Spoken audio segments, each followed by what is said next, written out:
Assalamualaikum warahmatullahi wabarakatuh. Salam sehat untuk semua yang di rumah. Apa kabar hari ini anak-anakku? Semoga kalian semua selalu dalam lindungan Allah. Hari ini kita akan belajar tematik. Tema 1, subtema 1 untuk muatan pelajaran PKN dan IPS. Sebelum kita mulai belajar, alangkah baiknya kita berdoa terlebih dahulu agar apa yang kita pelajari hari ini dapat bermanfaat untuk kita. Berdoa dimulai.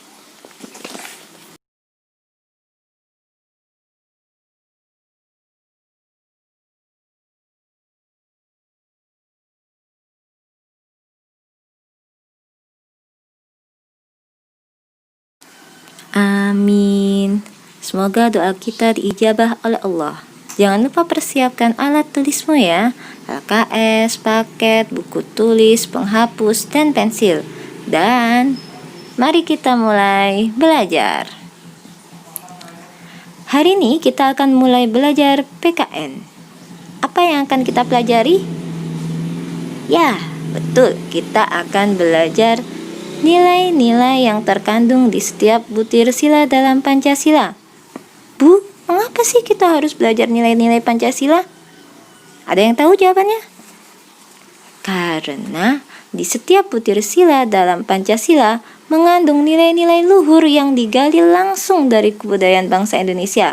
Sehingga sebagai generasi muda, kita diharapkan mampu menjadi penerus bangsa yang mampu menerapkan dan menanamkan nilai-nilai Pancasila. Paham ya? Sebelum itu, kalian harus lebih tahu dulu. Pancasila itu berasal dari bahasa apa ya? Kemudian ada di kitab apa ya? Siapa pengarangnya? Karena Pancasila itu diambil dari sebuah kitab yang dikarang oleh orang zaman dahulu. Ada yang tahu? Ya, Pancasila berasal dari bahasa Sanskerta dan diambil dari kitab Sutasoma karangan Putan Tular. Selanjutnya ada gambar apa ini anak-anak? Ada yang tahu? Ya, betul. Ini adalah lambang negara Indonesia, burung Garuda yang kepalanya menghadap kanan dan perisainya berisi simbol-simbol dari Pancasila. Mari mengingat kembali simbol-simbol Pancasila. Yang pertama, bintang, simbol dari sila ke berapa anak-anak? Sila ke-1, ya pintar. Selanjutnya, rantai, sila ke berapa? Ayo, ada yang tahu? Ya, betul, sila kedua. Selanjutnya yang ketiga, ya, pohon beringin. Selanjutnya simbol keempat, kepala banteng, merupakan sila keberapa nak? Ya, betul, sila keempat.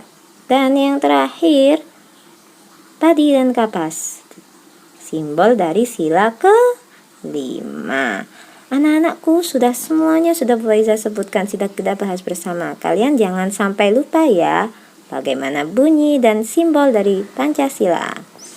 Kita akan pelajari nilai-nilai Pancasila.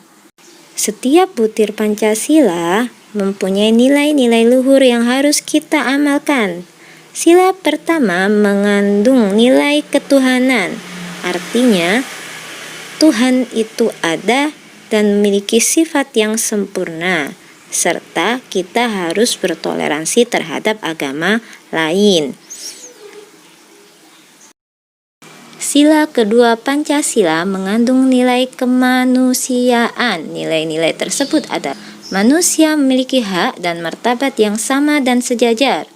Dengan menjunjung tinggi nilai kemanusiaan akan mendapat perlakuan adil dari manusia lain. Sedangkan sila ketiga Pancasila mengandung nilai persatuan, yaitu menempatkan kepentingan keselamatan dan persatuan dan kesatuan bangsa di atas kepentingan apapun. dan mempunyai rasa cinta tanah air serta rela berkorban demi kepentingan bersama.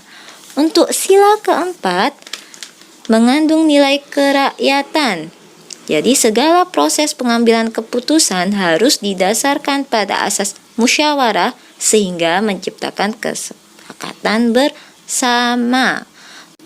Selanjutnya, sila kelima Pancasila mengandung nilai keadilan.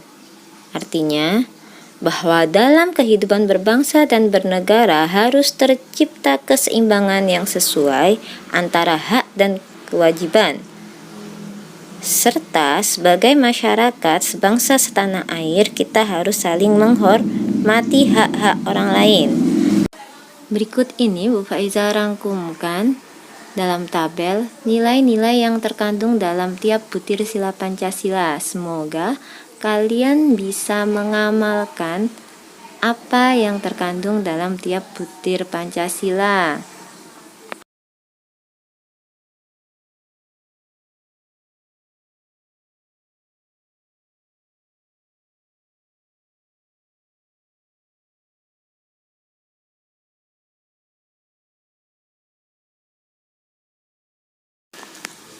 Selanjutnya, Bu Faiza akan memberikan contoh perilaku yang sesuai dengan pengamalan sila-sila Pancasila di rumah. Yang pertama, melaksanakan ibadah tepat waktu. Sudah tahu belum anak-anakku semuanya? Bu Faiza harap sudah beribadah tepat waktu ya. Yang kedua, saling menghormati. Dengan adik, dengan orang setiap warga rumah harus saling menghormati. Yang ketiga, mendengarkan nasihat orang tua. Tidak boleh membantah ya nak ya. Yang keempat, menyayangi adik atau kakak. Jadi tidak boleh bertengkar-tengkar itu. Yang kelima, melaksanakan aturan di rumah. 6. Ikut gotong royong membersihkan rumah. Jadi seluruh warga rumah saling bahu-membahu bekerja sama membersihkan rumah. Materi selanjutnya adalah gotong royong sesuai nilai Pancasila. Seperti contoh tadi ya, gotong royong di rumah. Nah, sekarang kita bahas adalah gotong royong yang menjadi budaya bangsa Indonesia. Karena gotong royong merupakan suatu kegiatan sosial yang sudah menjadi ciri khas bangsa Indonesia dari zaman dahulu hingga sekarang. Nilai dan perilaku gotong royong bagi masyarakat Indonesia sudah menjadi pandangan hidup sehingga tidak dapat dipisahkan dari aktivitas sehari-harinya. Sikap gotong royong dapat dijumpai di pedesaan maupun perkotaan. Sifat ini sudah tertanam sejak kecil hingga dewasa. Adanya gotong royong membuat Indonesia bersatu dari Sabang sampai Merauke. Walaupun berbeda agama, suku, dan warna kulit, inilah salah satu budaya bangsa yang membuat Indonesia dikenal sebagai negara yang penuh toleransi. Anak-anakku, sekian materi PKN yang Bu Faiza dapat sampaikan. Di rumah jangan malas membaca dan memahami lagi ya, agar apa yang kalian pahami lebih menempel di ingatan kalian. Selanjutnya, kita akan belajar muatan pelajaran IPS. Di IPS ini, kita akan membahas tentang letak geografis dan astronomis Indonesia. Kita akan belajar di mana sih letak geografis Indonesia? Apa sih letak geografis Indonesia? Nah, letak geografis adalah letak suatu wilayah yang dilihat dari kenyataannya di permukaan bumi. Secara geografis, Indonesia terletak di antara benua Australia dan benua Asia, serta dua samudra, yaitu Samudra Pasifik dan Samudra Hindia.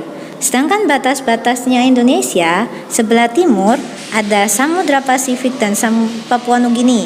Sebelah utara ada Selat Malaka, Laut Andaman, Laut Tiongkok Selatan, Laut Sulawesi, Samudra Pasifik, dan Malaysia Timur.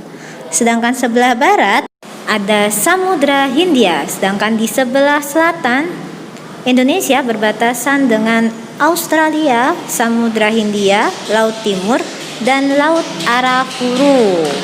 itu letak geografis Indonesia, sedangkan letak astronomis adalah letak suatu wilayah yang dilihat dari posisi di garis lintang dan garis bujur. Apa itu garis lintang? Apa itu garis bujur? Garis lintang adalah garis khayal yang melingkar secara mendatar di permukaan bumi. Bisa dilihat ya di gambarnya. Sedangkan garis bujur, garis yang menghubungkan kutub utara dan kutub selatan. Letak astronomis Indonesia adalah 6 derajat lintang utara sampai 11 derajat lintang selatan dan 95 derajat bujur timur sampai 141 derajat bujur timur. Nah, anak-anak ini dihafalkan ya. Selanjutnya kita akan mengetahui antara pulau-pulau di Indonesia, kondisi geografis Indonesia per pulaunya. Pulau pertama yang akan kita bahas adalah Pulau Sumatera. Batas wilayahnya bisa dibaca ya anak-anak. Dan keadaan ada Selat Malaka, Danau Toba, Sungai Musi, Gunung Kerinci, dan Gunung Leser. Dan ada yang lainnya, bisa kalian cari di internet ataupun di atlas. Begitu juga di Pulau Jawa, ada batas wilayah yang harus kalian ketahui dan keadaan alamnya. Ada Sungai Bengawan Solo yang terkenal, Danau Ranukumbolo, Gunung Semeru, ada Gunung Arjuna dan sebagainya yang bisa kalian cari sekali lagi di peta. Selanjutnya ada Pulau Kalimantan, batas wilayahnya berbatasan dengan luar negeri ya nak ya. Ada Malaysia, Brunei, kemudian ada Laut Jawa, kemudian keadaan alamnya ada Sungai Kapuas yang terkenal, Gunung Raya, Gunung Kinabalu. Sedangkan di Sulawesi, ini juga berbatasan dengan luar negeri, ada negara Filipina di utara ya. Kemudian di bagian selatan Laut Flores dan NTT. Sedangkan keadaan alamnya ada Sungai Poso, Danau Tempe, Gunung Kelabat, Gunung Lokon, dan sebagainya. Selanjutnya kita masuk. Nah ini Bali dan Nusa Tenggara. Wah pasti kalian tahu Bali ya nak ya. Bali dan Nusa Tenggara ini termasuk daerah yang terkenal karena merupakan destinasi wisata yang sangat terkenal di Indonesia. Ada keadaan di sana ada Sungai Petanu, Danau Batur, Gunung Rinjani. Mungkin kalian juga bisa menyebutkan yang lain. Apa anak? Ayo. Ya, ada Pantai Sanur. Ada yang lain-lainnya. Dan sekarang kalau Papua, nah ini juga ada yang terkenal itu keadaan alamnya. Gunung Jaya Wijaya, gunung tertinggi di Indo. Sedangkan untuk batas-batasnya bisa kalian baca sendiri ya nak ya. Sekian materi yang Bu Faiza dapat sampaikan untuk pelajaran IPS. Semoga apa yang kita pelajari hari ini dapat bermanfaat ya. Jangan lupa dibaca lagi paket dan LKS-nya. Kita akhiri pelajaran hari ini dengan bacaan wal asri. Semoga bermanfaat ya nak ya.